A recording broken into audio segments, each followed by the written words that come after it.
Boa tarde. Vamos dar sequência à leitura de Esther no capítulo 6.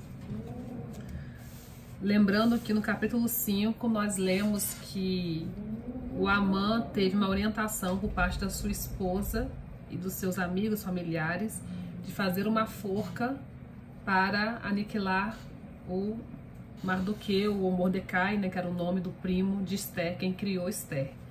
Então aqui a gente percebe o tamanho dessa ira que Amã tinha contra esse Mordecai. Na minha Bíblia, a versão Nova Almeida, o nome é Mordecai, em outras versões é Mardoqueu. Capítulo 6. Na minha Bíblia está escrito assim, um título: Amã forçado a honrar a Mordecai. Naquela noite, o rei não pôde dormir, então mandou trazer o livro dos feitos memoráveis e nele se leu diante do rei. Então aqui, nesse versículo, a gente entende que o rei teve uma insônia e para ele conseguir dormir, ele pediu para ler aquele livro das crônicas que tinha os feitos memoráveis dentro do reino. E essa noite que ele perdeu o sono foi uma noite anterior ao banquete que Esther ia oferecer e ia fazer o pedido ao rei. Então nada é por acaso, né? Até uma insônia tem propósito. Versículo 2. Achou-se escrito que Mordecai é quem havia denunciado a Bigtã e a Teres, os dois eunucos do rei, guardas da porta, que tinham procurado matar o rei Assuero. Capítulos anteriores trouxe essa história que, como Mordecai sempre estava ali rondando o palácio, na porta desse palácio, ele observou e ele viu esse complô contra o rei. Na verdade, era um atentado de morte, né, que iria acontecer, e ele avisou Esther, Esther avisou o rei e isso foi desfeito. Mas na época, o rei não sabia quem tinha sido a pessoa que levou essa revelação. Mas nessa noite de insônia, ele descobriu que foi Mordecai. Versículo 3. Então disse o rei: que honras e distinções se deram a Mordecai por isso? Nada lhe foi conferido, responderam os servos do rei que o serviam. Nada foi feito para Mordecai naquela época. E aqui é um ponto que eu trago para chamar a atenção, porque às vezes nós queremos a honra e a honra não chega, ou o privilégio, dentro de alguma ação nossa boa. Mas na hora certa que ela vai chegar. Então, no caso aqui de Mordecai, ele não foi honrado naquele momento que ele fez a revelação e o complô foi desfeito, mas agora, um dia antes do grande banquete de Esther, onde ela vai fazer um pedido voltado ao seu povo judeu, nesta noite Mordecai está sendo honrado pelo rei, e ele é um judeu. Versículo 4. Perguntou o rei: quem está no pátio? Ou seja, naquele mesmo momento ali que o rei está lendo essas crônicas de madrugada, que ele perdeu o sono, imediatamente ele pergunta: quem está no pátio agora? E estava assim, desesperado, né? Para poder fazer alguma coisa por Mordecai. Ora, Amã tinha entrado no pátio exterior da casa do rei para dizer ao rei que se enforcasse a Mordecai na forca que ele, Amã, lhe tinha preparado. Amã entrou no palácio neste momento com uma intenção de falar para o rei que tinha feito uma forca para Mordecai. E ao mesmo tempo o rei queria falar com Amã para honrar Mordecai. Versículo 5. Os servos do rei lhe disseram: Amã está no pátio. Disse o rei que entrasse. Então o rei no versículo 4, o rei pergunta: quem está no pátio agora? Aí falaram: Amã está lá. Então traz Amã aqui. Né? Foi isso. Versículo 6. Entrou Amã. O rei lhe disse: que se fará o homem a quem o rei deseja honrar? Então Amã disse consigo mesmo: de quem se agradaria o rei mais do que mim para honrá-lo? Outro erro, esse homem, além de ter um coração mau, porque ele queria vingança, ele queria matar, né, Mardoqueu, ele também se acha muito, né? porque somente ele poderia ser honrado. Que outra pessoa o rei poderia honrar a não ser eu? E respondeu ao rei: quanto ao homem a quem agrada o rei honrá-lo, tragam-se as vestes reais que o rei costuma usar e o cavalo em que o rei costuma andar montado, e tenha na cabeça a coroa real. Ou seja, os trajes do rei, o cavalo do rei e a coroa do rei. Versículo 9. Entreguem-se as vestes e o cavalo às mãos dos mais nobres príncipes do rei, e vistam delas aquele a quem o rei deseja honrar. Levem-no a cavalo pela praça da cidade, e diante dele apregoem. Assim se faz ao homem a quem o rei deseja honrar. Versículo 10. Então disse o rei a Amã: apressa-te, toma as vestes e o cavalo, como disseste, e faze assim para com o judeu Mordecai, que está assentado à porta do rei, e não omitas coisa nenhuma de tudo quanto disseste. Então o rei só queria uma ideia, um conselho, e Amã foi o escolhido para dar o conselho, e Amã deu um grandioso conselho para o rei, e o rei falou: agora faça exatamente isso que você acabou de falar. E aqui uma coisa que me chamou a atenção é que o rei fala: faça assim para com o judeu Mordecai. Então ele sabia que Mordecai era judeu. Mas esse mesmo rei entregou o anel de selar na mão de Amã para ele carimbar, para ele selar todas as cartas de extermínio dos judeus. Lembra? Só que aqui nesse momento eu acredito que o rei não está nem se lembrando mais dessas cartas, né? Que foi um tempo antes, uns dias antes. E as cartas estão sendo o quê? Distribuídas. A data do extermínio está de pé. Mas essa mudança de cenário, né, começou a acontecer, né? Uma mudança. Que agora uma pessoa que ia ser executada está sendo prestigiada. Não tem muita coerência mais isso.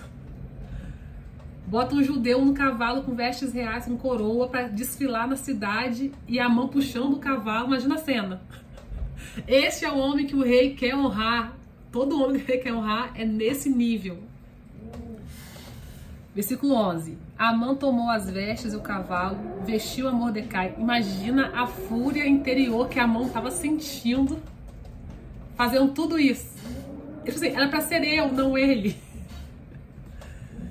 E o levou a cavalo pela praça da cidade, e apregoou diante dele. Assim se faz ao homem a quem o rei deseja honrar. Versículo 12. Depois disto, Mordecai voltou para a porta do rei. Engraçado que o ponto de Mordecai era a porta, né? Ele vivia nessa porta do rei. Porque ali, eu acho que é um lugar que ele tem muita transição de gente, tem muitos comentários. Então ele tá sempre o quê? Uma forma dele estar antenado com o que está acontecendo dentro daquele reino. Porém, Amã se retirou correndo para casa, angustiado. E de cabeça coberta, Amã estava em pânico. Em pânico. 13. Contou Amã a Zeres, sua mulher, e a todos os seus amigos tudo quanto lhe tinha sucedido. Ou seja, as mesmas pessoas que orientaram ele antes a fazer a forca. A forca foi feita, está pronta. Então os seus sábios e Zeres, sua mulher, lhe disseram: se Mordecai, perante o qual já começaste a cair, é da descendência dos judeus, não prevalecerás contra ele, antes certamente cairás diante dele. Então estão dizendo assim pro próprio Amã: Amã, você vai cair perante Mordecai. Tipo assim, como se já tivesse com o destino já decretado também, né? Próprio Amã. Versículo 14. Falavam estes ainda com ele quando chegaram os eunucos do rei e apressadamente levaram Amã ao banquete que Esther preparara. Ainda tinha um banquete que ia acontecer. Tudo isso aconteceu muito próximo e o dia amanhecendo, o banquete preparado, aí Amã está perturbado e foi sendo levado a si mesmo com as emoções em pânico para o banquete de Esther. E assim finaliza o capítulo 6. É uma jornada emocionante a Bíblia, né? Quando a gente lê ela com o Espírito Santo, com nossos olhos se abrem, a gente ganha interpretação. É como se a gente entrasse dentro da história. É bem melhor ler com ele, né? Que a gente mastiga a Bíblia antes. Ele vai nos abrindo, assim, nos dando revelação. Então agora finalizamos o capítulo 6. Esther tem 10 capítulos, faltam 3 capítulos para poder finalizar a história de Esther. Uma história real, ela aconteceu. Eu creio que a Bíblia inteira aconteceu. Desde Adão e Eva, a Arca de Noé, para mim tudo aconteceu. E agora vamos continuar a leitura desse livro de Esther, da Asi Soares. Eu já li a introdução, capítulo 1. Eu tô na metade do capítulo 1, então vou dar continuação. Aqui no meu tá assim, o próximo texto, né? O título: Sendo cuidada na província. É perceptível o cuidado de Deus para os que vão e para os que ficam.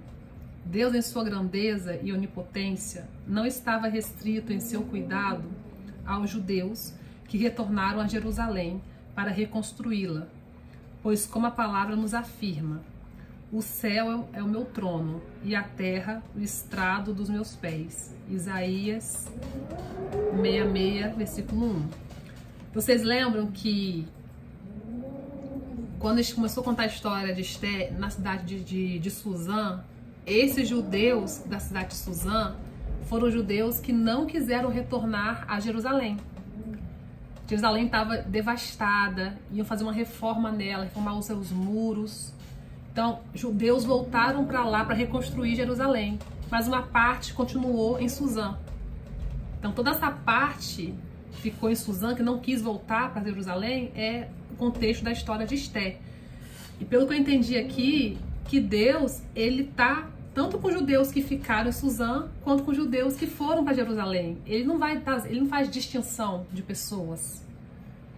Ele queria talvez todo mundo em Jerusalém, né? Mas aqueles que não quiseram ir, tudo bem também. Tem o livre-arbítrio, né? Mas Deus continuou com eles, né? Abençoando eles, protegendo eles mesmo assim. Então, prova que Deus usou Esther como instrumento dele na terra para evitar um extermínio desses judeus que ficaram dentro de Suzã. Não existe lugar em que Deus não esteja.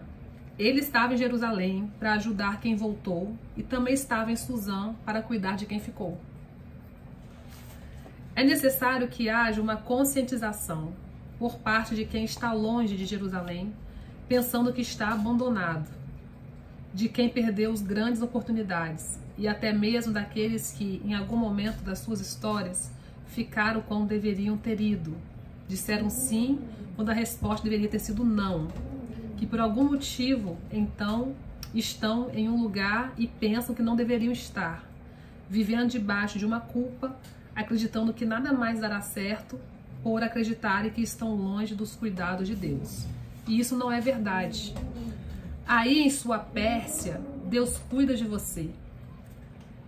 Seja a sua Pérsia o interior desconhecido, longe da capital, longe das oportunidades sem condições de reconhecimento, em profunda timidez e desvalor, resultado de uma criação rígida ou de uma atitude desobediente em um momento impensado da juventude. O Eterno sempre está cuidando de você. Aqui ela está só fazendo uma comparação. Na verdade, esse lugar em Deus, né, que nós temos que ter, né? Às vezes nós estamos afastados desse lugar no nosso interior para Deus habitar em nós, né? Podemos não ver, mas Deus age nos palácios e nos honra nas províncias. Pensar que o Eterno só tem poder para cuidar daqueles que residem em Jerusalém, ou seja, um lugar de adoração, é desconhecer o seu poder e glória. O Senhor tem poder e comando para agir em todos os lugares, pois seu trono está acima de tudo e de todos. Temos aqui um versículo em Romanos 13, 1. Não há autoridade que não venha de Deus, as autoridades que existem foram por ele estabelecidas. Agora vou continuar a leitura do livro. Deus cuida dos que permanecem na Pérsia, uma vez que em todo lugar ele tem os seus representantes. Você não ficou porque você quis. Você também não foi esquecido. Se você está, então permaneça e galgue alguns degraus, pois você é um representante de Deus nesta Pérsia. O apóstolo Paulo, quando preso em Roma, escreveu 4 epístolas, 4 cartas, que são verdadeiros tratados teológicos sobre o cristianismo. Em uma delas ele disse: pelo qual sou embaixador preso em correntes. Orem para que, permanecendo nele, eu fale com coragem, como me cumpre fazer. Isso está em Efésios 6:20. Vou finalizar aqui. Paulo demonstrou que não se sentia abandonado pelo divino ou descartado do projeto de evangelização. Ao contrário, declarou-se embaixador em cadeias. Que Paulo ficou em seu ministério mais tempo preso em cadeias do que atuando fora da cadeia, né? E nesse momento que ele era preso, ele fazia as suas cartas, que hoje está na Bíblia, né? Várias cartas de Paulo. Eternizou a sua fala no meio das cartas. O embaixador é o cargo que representa o Estado em outras nações. Essa importância se solidifica e credibiliza a partir da permanência do embaixador em tal lugar. Estar em outras nações é uma função muito importante. Estar na Pérsia é viver sob o cuidado divino. Então busque entender tal propósito. Você é o representante de Deus nesta terra. Lute, vença e livre-se do peso do pecado que te assedia. Viva com perseverança e responsabilidade.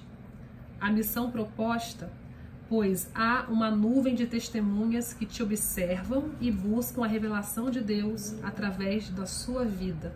Você é a mensagem de Deus ao mundo. E aqui eu finalizo mais um pedaço do capítulo 1 deste livro de Esther, da província ao palácio. Uma boa tarde, excelente dia a todos.